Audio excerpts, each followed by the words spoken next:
I stood outside my own granddaughter's birthday party, listening to the laughter and music spill out from behind closed doors. Me, who had organized every family celebration, now treated like a bothersome guest. But what I discovered that chilly evening would change my life forever. Subscribe to the channel to hear unforgettable stories. My house was always small but never empty. Its peeling walls held the echoes of laughter, the clatter of pots on the stove, and the hum of sewing machines working late into the night. Here, I raised 3 children on my own after my husband abandoned us. Here, I turned scraps into clothes, leftovers into feasts, and tears into the strength to keep going. Every room tells a story. The kitchen, where I spent early mornings preparing hot meals to sell at the market, sweating over the old stove while my children slept. The living room, where I set up a makeshift sewing studio, taking on any job, hemming pants, mending wedding dresses, school uniforms. The backyard, where I planted everything I could coax from the stubborn earth, potatoes, kale, herbs that flavored our simple meals. My oldest son was always different from the other 2. From a young age, he showed an ambition I couldn't fathom.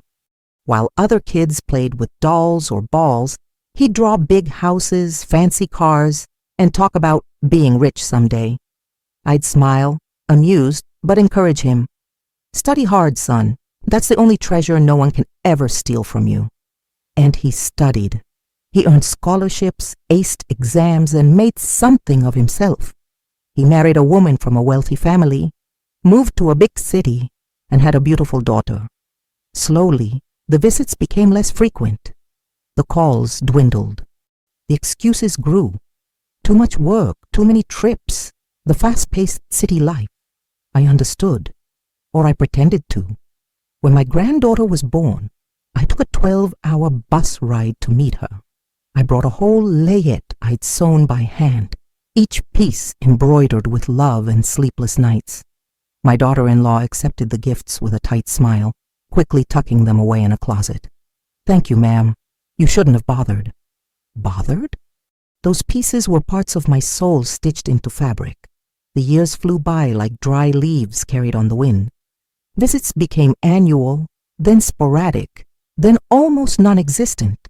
My son prospered in business, bought a sprawling house, imported cars. In the few photos he still sent, I saw my granddaughter growing up, beautiful and well-mannered, always dressed in expensive clothes, at elegant parties I could only imagine. But I saved every photo, every formal Christmas card, every brief call on my birthday. I also kept the memories. The little boy who ran into my arms when he had nightmares, who always asked for more of my condensed milk pudding, who called me dearest mommy and promised to buy me a big house when he grew up. Maybe I should have seen the signs. The subtle embarrassment when he introduced me to his friends. The rush to get me to leave when I showed up unannounced. The way he'd ask me to dress a bit nicer when we went out together. Small signs I ignored, believing it was just the natural awkwardness of someone who had climbed the ladder and was still adjusting. In truth, I was proud of his achievements. I woke up every day thanking God for giving my son opportunities I never had. I'd tell the neighbors about his successes, show off the photos of the big house, the well-dressed granddaughter. It was my way of telling the world, look at what this boy I raised accomplished. Today, rummaging through old drawers in my dresser, I still find the cards he made for me in elementary school. To the best mom in the world, written in wobbly letters with colored pencils. Where did that boy go? When exactly did he decide I no longer fit into the new life he had built? The invitation arrived through an app my neighbor taught me to use on her borrowed phone. A short, unfeeling message. Granddaughter's birthday, the 15th, 7 p.m. No full address, just the name of the complex.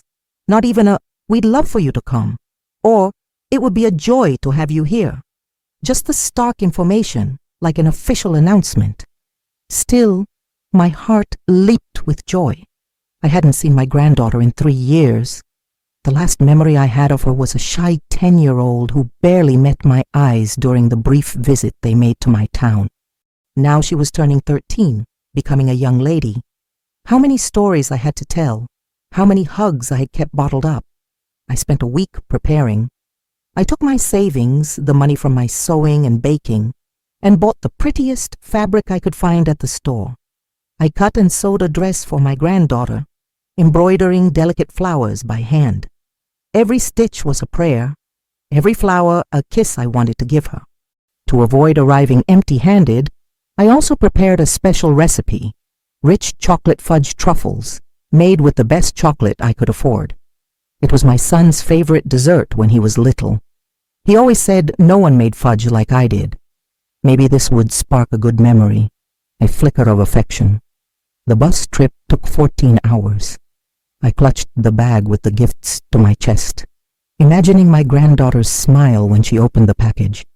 I rehearsed in my mind the words I would say, the questions I would ask about school, friends, the tastes of a teenage girl I didn't know. The complex was more luxurious than I had imagined.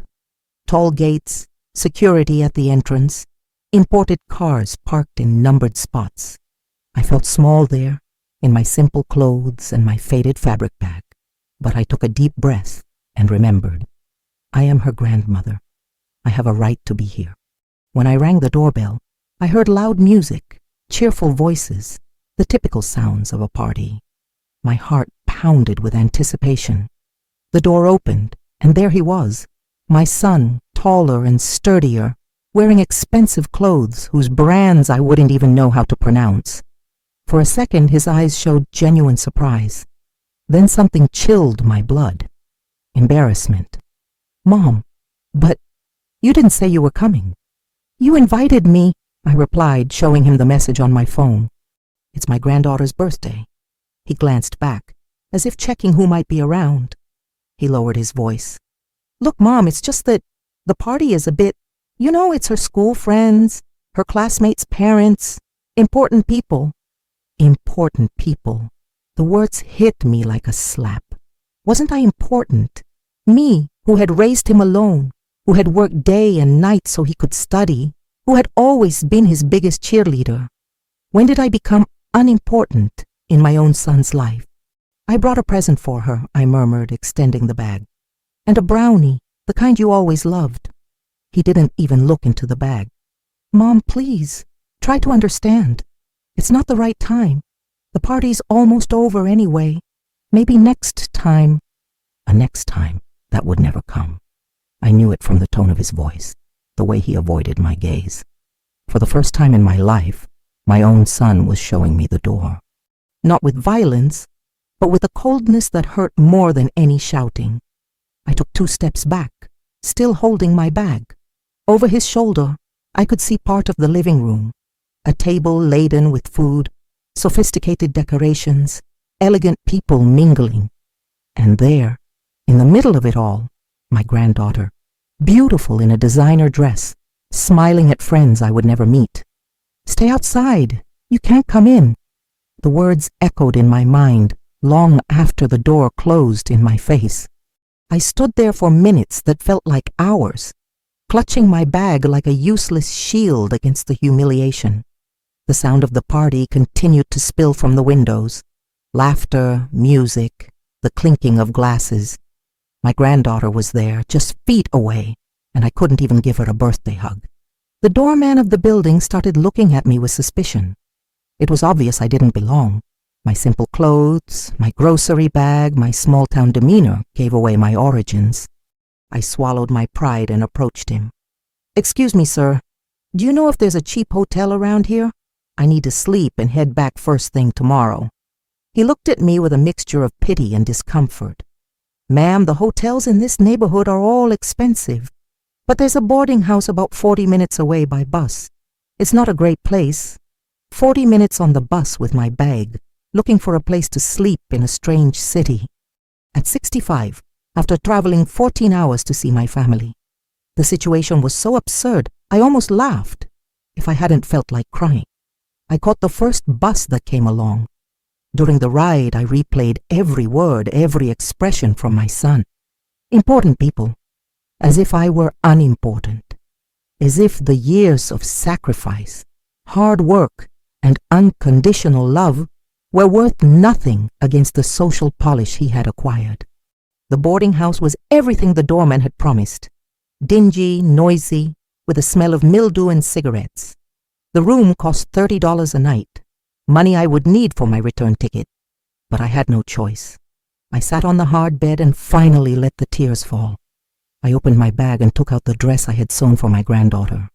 The fabric was pretty, the embroidery delicate, made with all the love in my heart. But there in that miserable room it seemed as inadequate, as out of place as I felt. The brownies I had made with so much care were no longer fresh. The chocolate had lost its sheen, the texture was different. Just like the love I was trying to give, past its expiration date, unsuitable for the sophisticated standards my family had adopted. I called my neighbor, the only person who cared about me in my hometown. I told her everything between sobs. She was indignant. "Shame on you, woman, after everything you've done for that ungrateful boy." But her words, though full of solidarity, couldn't soothe the ache in my chest. I stayed awake all night, staring at the stained ceiling and wondering how we had reached this point. When exactly did my motherly love become an embarrassment to him? When did my presence stop being welcome in the life I helped build? I remembered the times he'd come home from school and tell me everything. Fights with classmates, test scores, teachers he liked or disliked. I listened to every word as if it were the most important thing in the world, because to me, it was. Now, I didn't even know what grade my granddaughter was in. The worst part wasn't the rejection itself. The worst was the casualness with which it had happened, as if it were obvious I didn't belong in that environment. As if it were natural for the grandmother to stand outside while strangers celebrated their own granddaughter's birthday. Through the room window, I saw the big city lights blinking indifferently to my pain. Millions of people living their lives, and here I was, alone, carrying a love no one wanted anymore. The next morning, I decided to go home earlier than planned. There was no point in staying in a city where I was an intruder in my own family's life. The next morning, against all the advice of my wounded heart, I decided to try one more time. Maybe in the daylight, without the pressure of the party, my son would receive me better. Maybe I could at least see my granddaughter for a few minutes, give her the gifts I had brought with such love. I returned to the building around 10 o'clock. The same doorman recognized me and had an expression that mixed surprise and compassion. "You're back? I came to try and speak with my son," I replied, trying to sound more confident than I felt. This time, my daughter-in-law answered. She was always a beautiful, elegant woman, but in the few times we'd met over the years, she'd never shown much interest in getting to know me better. Today was no different. Her smile was polite, but as cold as ice. "Hello, ma'am. How was your trip?" As if she didn't know I'd been left outside last night. As if we were having a casual chat between relatives who see each other regularly. "I'd like to speak with my son and wish my granddaughter a happy birthday." "Oh, that's too bad. He left early for an important meeting, and the little one is still sleeping. You know how teenagers are. It was a late night yesterday. Late night at the party from which I was excluded. I wanted to scream, to force my way in, to demand my rights as a grandmother. But I'd been taught my whole life to be respectful, not to cause embarrassment, to be a person of good breeding, even when I wasn't being treated with any breeding at all. Can I wait for her to wake up?" My daughter-in-law glanced at her watch, as if my presence were an inconvenient appointment she needed to fit into her schedule. "Look, today is going to be a bit hectic. The girl has private lessons in the afternoon, then swimming. You know how life is here in the big city, very busy. Very busy to receive the grandmother who traveled 14 hours by bus. Very busy for a hug, a 15-minute chat. Very busy to let a granddaughter know where she came from, who her roots are." I tried one last card. "I brought some gifts for her. At least I can leave those." My daughter-in-law extended her hands with evident haste. "Of course, let me give them to her." She didn't invite me in, didn't offer a cup of coffee, didn't even show curiosity about what I had brought. She just wanted to get rid of me as fast as possible. I handed over the bag, my heart aching. Inside was the hand-embroidered dress, the jar of fudge, an album of old photos I'd put together especially for her. Pictures of her father as a child, of our simple but close-knit family, of the roots they seemed so eager to erase. "There's a letter, too," I murmured, giving her the pink envelope where I'd written a loving message for my granddaughter, telling stories of her father's childhood, speaking of my unconditional love for her. My daughter-in-law took it all with the same indifference as someone receiving junk mail. "I'll give it to her, don't you worry. And thanks for coming, you know? It was a surprise." An unpleasant surprise was what she meant. I could read between the lines, in that forced smile, in the haste to close the door. To them, I was an inconvenient reminder of a past they preferred to forget. A living testament that all that wealth, all that social status, had been born from the sweat and sacrifice of a simple woman who today wasn't even fit to sit at the family table. I walked to the bus stop on trembling legs, not from exhaustion, but from a sadness that felt physically heavy. Each step took me further from the son I had raised and lost to a world that didn't want me. On the bus back, I thought about all the times I dreamed of experiencing the life my son had achieved.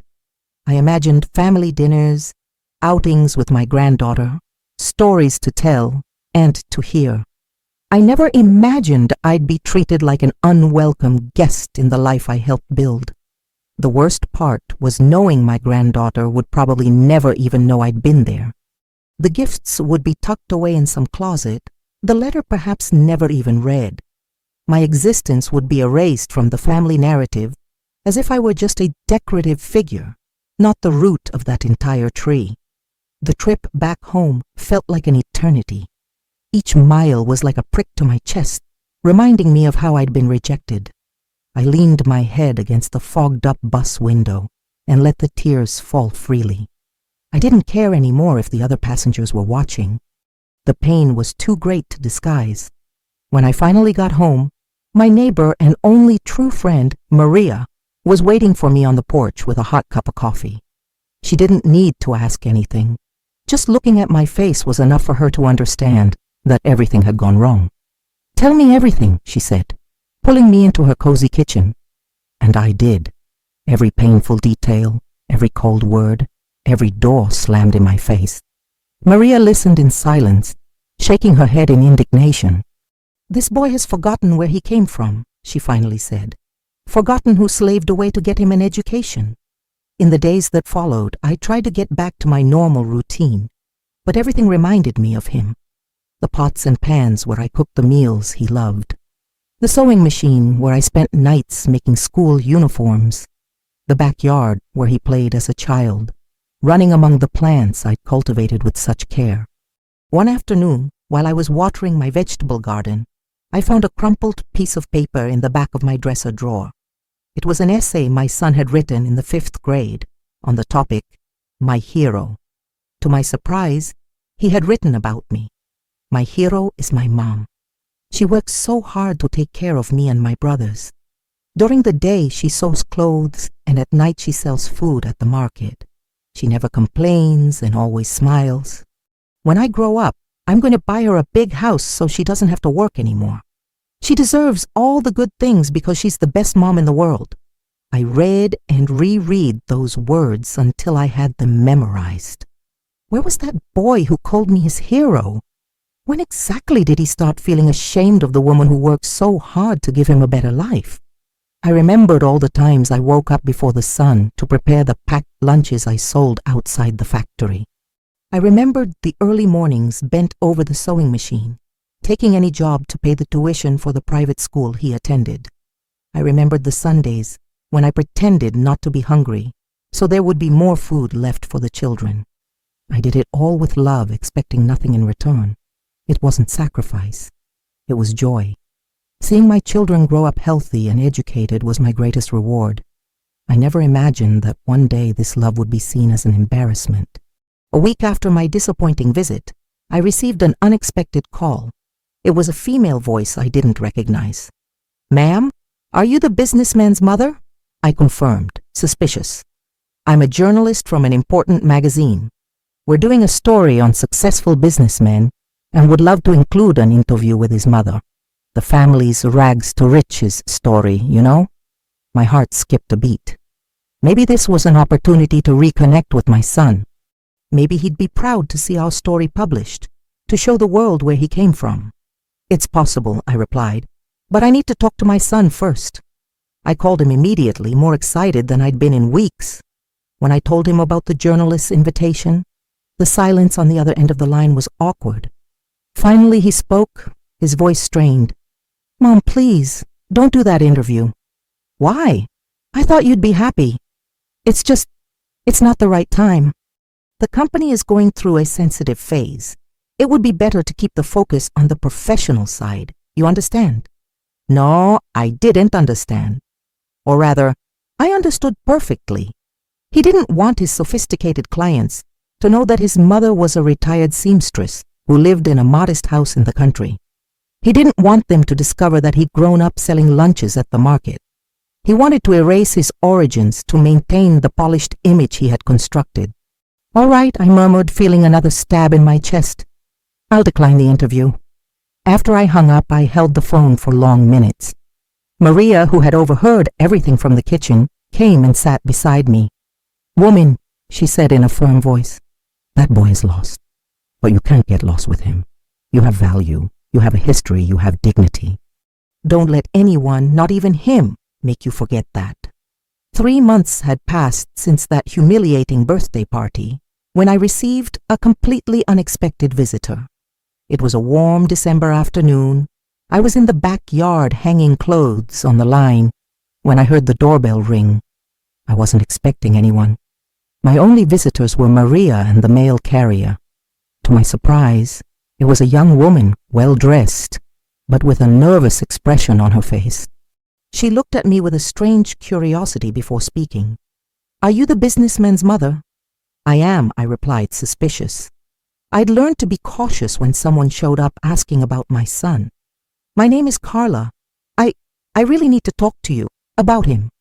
There was something in her voice that made me invite her in. I made coffee, and we sat at the kitchen table, the same table where my son used to do his homework as a kid. Carla nervously fidgeted with her mug, like she didn't know where to start. "Ma'am, what I'm about to tell you will be hard to hear, but you have a right to know who your son has truly become." My heart leaped. "What happened to him? Is he sick?" "No, it's not that. It's about how he treats people, especially people he considers lesser." Carla then told me a story that chilled me to the bone. She'd worked as a secretary at my son's company for 2 years. During that time, she'd witnessed how he'd humiliate employees from humble backgrounds, how he'd make cruel jokes about simple folks, how he'd publicly shame anything that reminded him of poverty.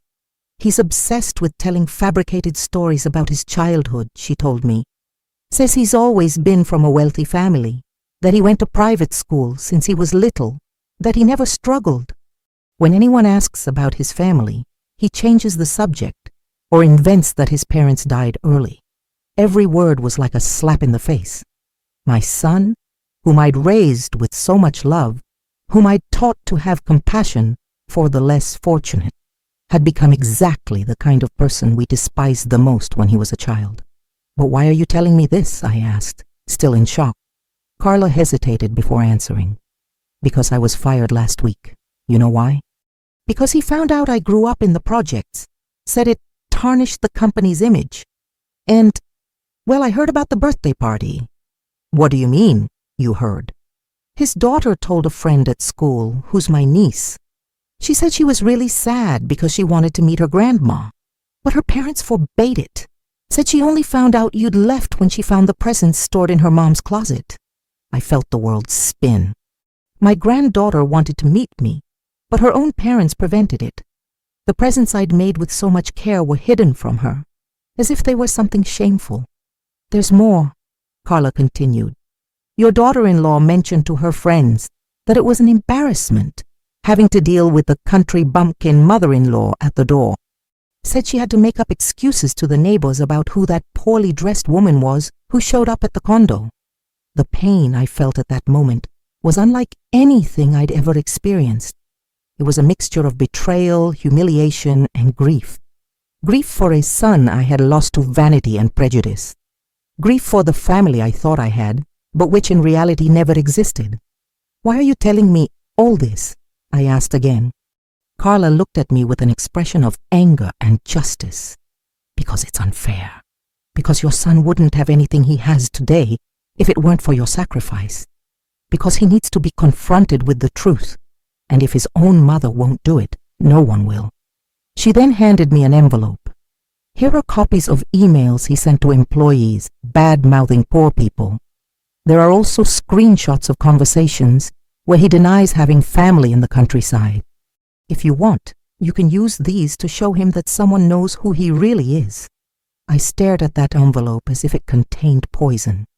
On one hand, I wanted to know all the details of my son's transformation. On the other, I was afraid of what I might discover. Was there anything left of the sweet boy I had raised? "Thank you for coming to tell me," I finally said. "But I need time to process all of this." Carla got up to leave, but before she did, she turned back to me one last time. "Ma'am, you deserve so much better than this. Don't let anyone, not him, make you believe you have no worth." After she left, I sat in the kitchen with the envelope in my hands for hours. Outside, life went on as normal. Birds singing, neighbors chatting, children playing in the street. But inside me, everything had changed forever. It took me a whole week to find the courage to open that envelope. Every morning, I'd wake up determined to read it, but I'd always find an excuse to put it off. Doing laundry, watering the plants, talking to Mrs. Maria. Anything to avoid facing the truth about what my son had become. Finally, on a rainy January afternoon, I couldn't stand the curiosity and fear battling in my chest any longer. I sat at the kitchen table, made a strong cup of coffee, and opened the envelope with trembling hands. The first document was a text message conversation between my son and a partner. He said, "I need to be careful with these employees coming from the gutter. They're a lot of work. They don't understand social rules. I prefer hiring people who were born into the right environment." Gutter. He used that word to describe people like me, like he himself had been. Further on, I found an email where he told a completely false version of his childhood to an important client. "I've always had everything in life. My parents were successful people. I went to the best schools since I was little. I think that gave me the solid foundation to achieve everything I've accomplished." Every word was a lie, a denial of our history, of my sacrifice. What hurt me most was reading a conversation where someone asked about his family. His answer was, "I don't have much contact with my mother. She's a complicated person. Very simple, you know. Sometimes it's better to keep a distance to avoid embarrassment." Complicated, simple, embarrassment. That's how he saw me. But it was the last document that completely destroyed me. It was an audio recording transcribed on paper of a conversation between my son and my daughter-in-law. She was asking if they should invite me for Christmas. His answer was clear. "No way. The girl is already growing up, asking questions about the grandmother she barely knows. I don't want her to get used to that kind of influence. I'd rather she grow up without those ties to the past." I read it all twice to make sure I wasn't imagining it. My own son wanted to erase my existence from my granddaughter's life. It wasn't just shame. It was a deliberate attempt to sever any connection between her and her real origins. At that moment, something inside me died. It was no longer pain. It was a kind of definitive mourning. The son I had loved, for whom I had sacrificed everything, simply no longer existed. In his place was a stranger who saw me as a threat to the fictional world he had built. I picked up the phone and dialed his number. He answered on the third ring with that businesslike voice he used for deals. "Hi, Mom. What a surprise. Everything okay?" "I need to talk to you," I said, trying to keep my voice steady. "In person. Look, Mom, I'm in the middle of a really hectic phase here. How about we just talk on the phone?" "No, it has to be in person. It's important." I could hear the irritation in his voice. "Mom, please, don't make this difficult. If it's about money, I can just Venmo you. Money! He thought I was calling for money. As if our entire relationship could be fixed with a bank transfer. It's not about money, I replied. It's about truth, about who you've become, about your daughter having the right to know her grandmother. The silence on the other end of the line stretched. Then, Mom, let's just leave things as they are, okay? Everyone in their own lane. It's better this way. Better for who? For you, who's ashamed of your own roots, or for my granddaughter, who's being denied the chance to know her real family. Don't be dramatic, Mom. It's not like that at all. Not like that. Then explain it to me. Explain why you tell everyone you've always been wealthy. Explain why you deny having family out in the country. Explain why my granddaughter can't even know I exist. More silence. Then with a coldness that sent shivers down my spine. Mom, you don't understand the world I live in now. It's different codes, different expectations. I've built an image, a reputation. I can't let your poor mother destroy it all. I finished his sentence. Is that what you mean? Don't put words in my mouth. I don't have to. You've said it all. To your employees, to your wife, to anyone who would listen, just not to me. To me, you were always polite, always had ready excuses. But now I know the truth. I could tell he was on alert now. What are you talking about? I'm talking about all your lies. All the times you denied I existed. How you're ashamed of the woman who busted her hump to put you through school. Mom, how did you find out? That doesn't matter. What matters is that I know who you really are now, and you're not the son I raised. I hung up the phone before he could reply. For the first time in my life, I had ended a conversation with my son, and for the first time, I felt like I'd gotten a piece of my dignity back. 3 days after that fateful call, my life took a turn I could never have imagined. Mrs. Gable arrived at my house out of breath, clutching her phone like it was a treasure. Woman, you've got to see this. Your story is all over the internet. I discovered then that Carla, my son's former assistant, had decided to make our conversation public, not in a mean-spirited or vengeful way, but through an emotional post she put on social media, telling the story of the successful businessman who denied his origins and mistreated the mother who raised him. I read her post, Mrs. Gable said, her eyes shining with indignation. She didn't name names, but she told the whole story. About the lady who was turned away from her granddaughter's party, about the son who lies about his past, about the simple woman who sacrificed everything to educate her children and is now treated like a disgrace. The post had gone viral. Hundreds of people were sharing it, commenting, telling similar stories about family members who had made it and forgotten where they came from. It was as if Carla had touched a collective nerve. How many mothers, how many humble fathers were going through the same humiliation? But the real surprise came the next day. It was 8 in the morning when the doorbell rang. I opened the door, and there stood a young woman about 15, with long hair and eyes that were just like my son's when he was a kid. My heart stopped for a second. "Grandma?" she asked, her voice trembling. It was my granddaughter. My granddaughter had run away from home and traveled alone to find me. She walked into my kitchen like a lost angel, looking around with curiosity and emotion. "Is this where my dad grew up?" she asked, touching the old table, looking at the worn pots, the plants in the yard. "Yes, it is, honey. Right here in this kitchen he used to do his homework. In that yard, he played with his brothers." She started to cry. "Grandma, why did they never let me meet you? Why did they lie to me about our family?" Over the next few minutes, everything came out. How she'd found the gifts hidden in her mother's closet. How she'd read my letter and been moved by the stories I told about her father as a child. How she'd confronted her parents and discovered that I had been at her birthday party, but was sent away. "I wanted so badly to meet you," she sobbed. "I wanted to know what my dad was like when he was little.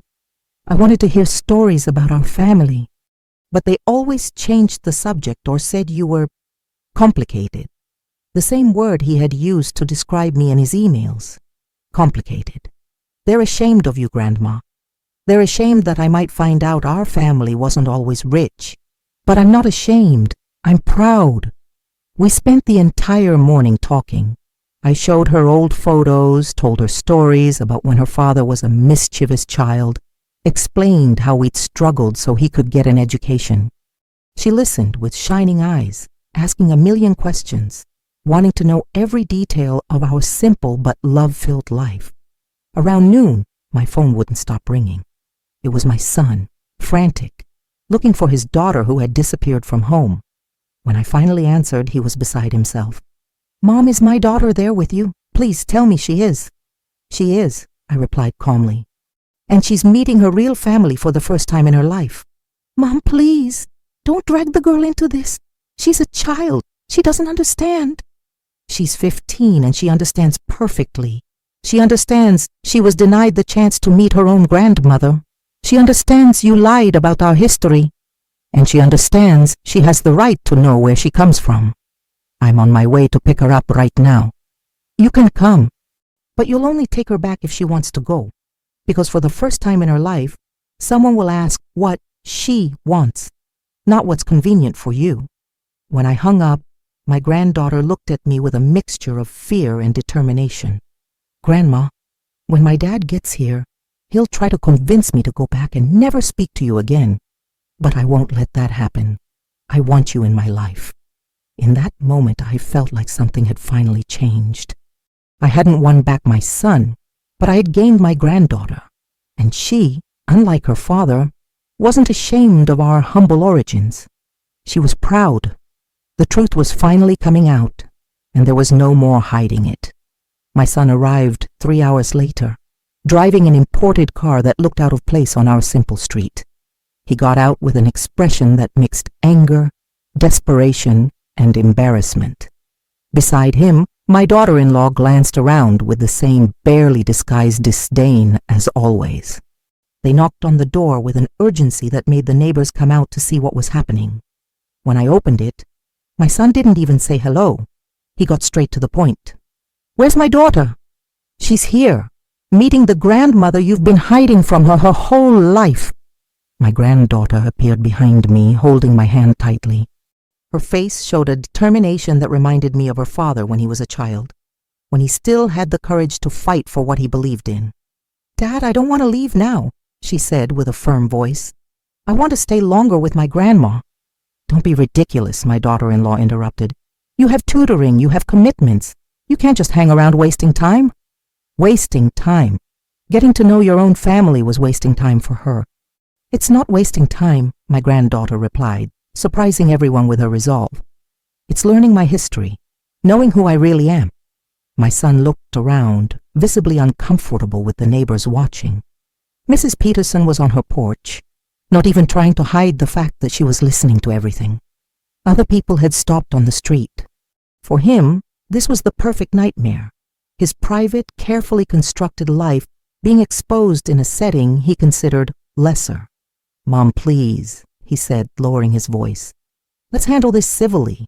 There's no need to create this whole circus." "Circus?" I replied, feeling the anger rise within me. A circus is lying to your own daughter about her family. A circus is denying your origins to impress strangers. A circus is treating your own mother like she's a contagious disease. He turned red, mainly because he knew the neighbors were hearing every word. "It's not like that." "Then explain to me how it is," I exploded. "Explain to me why your daughter found out I exist by accident. Explain to me why you tell everyone you've always been rich. Explain to me why you're ashamed of the woman who worked day and night so you could study." The silence that followed was awkward.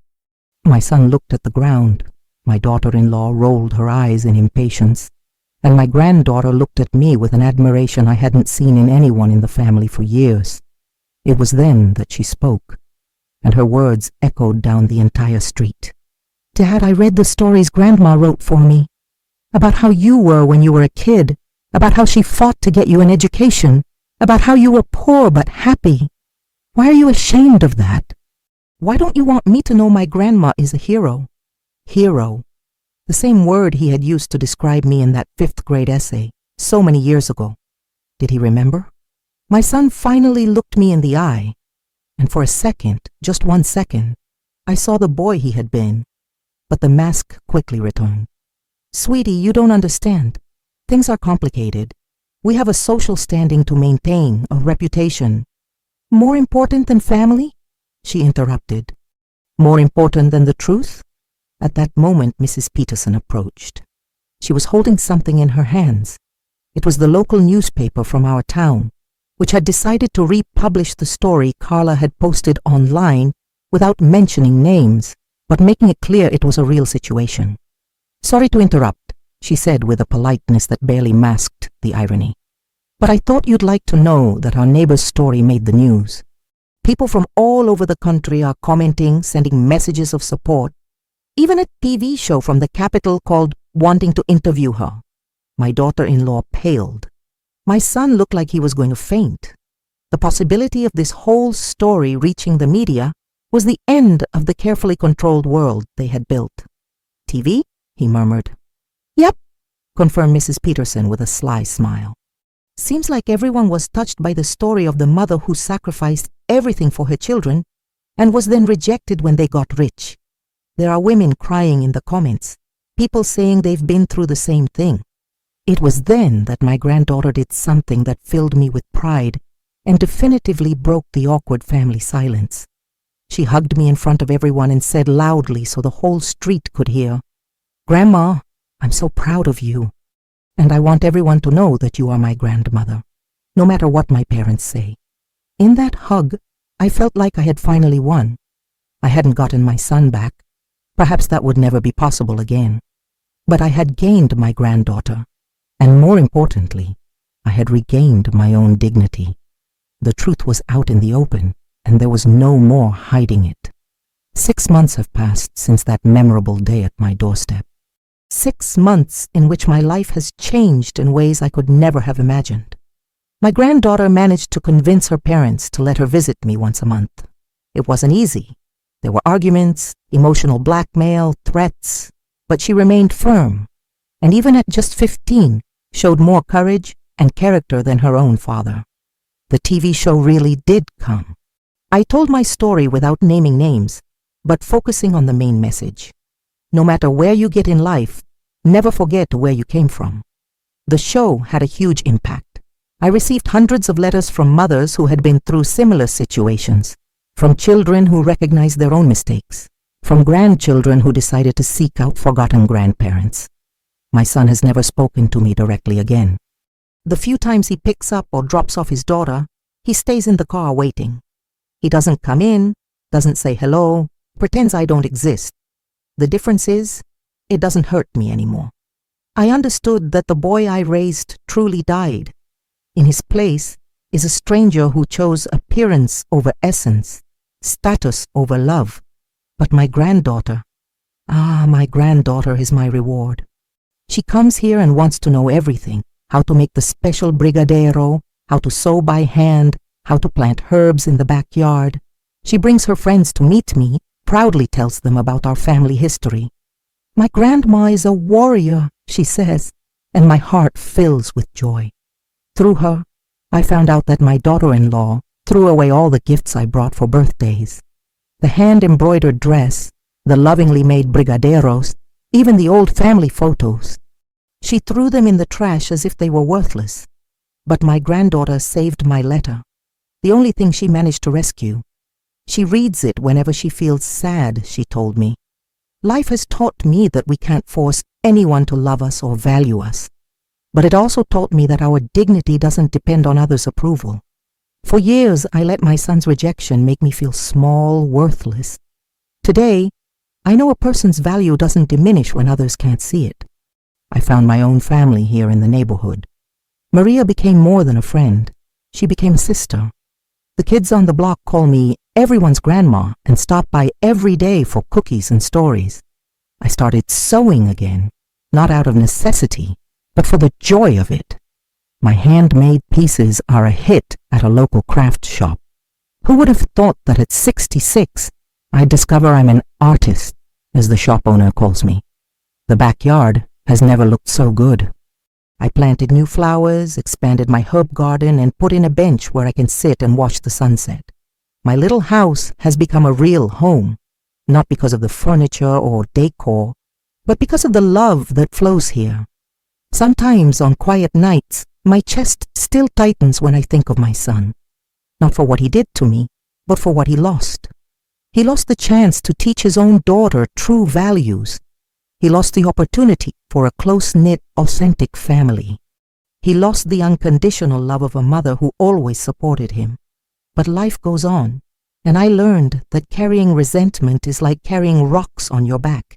It just holds you back from moving forward.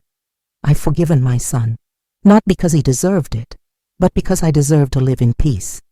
If you listening to this story have also been rejected by your own family, I want you to know you have value independent of others' recognition. Your roots are your strength, not your weakness. Your story of struggle is a cause for pride, not shame. And if you are the son or daughter or grandchild of someone simple, someone who sacrificed everything for you, don't let success erase your memory. Roots are what keep us standing when life's winds try to knock us down. Cut your roots, and you'll be vulnerable to any storm. Today, when I look at my life, I see that I am rich, not in money or possessions, but in true love, in authentic relationships, in precious memories. I have a granddaughter who loves me for who I am, neighbors who care about me, a story of overcoming that inspires others. My son has a mansion, but I have a home. He has social status, but I have dignity. He has appearances, but I have essence. In the end, who is richer? Life has taught me that family isn't just blood. It's choice, it's presence, it's love in action. And by that definition, I have the most beautiful family in the world. If this story touched your heart, subscribe and share so more people can hear what should never be forgotten. What would you do in this grandmother's shoes? Comment below and help keep alive the stories that deserve to be remembered.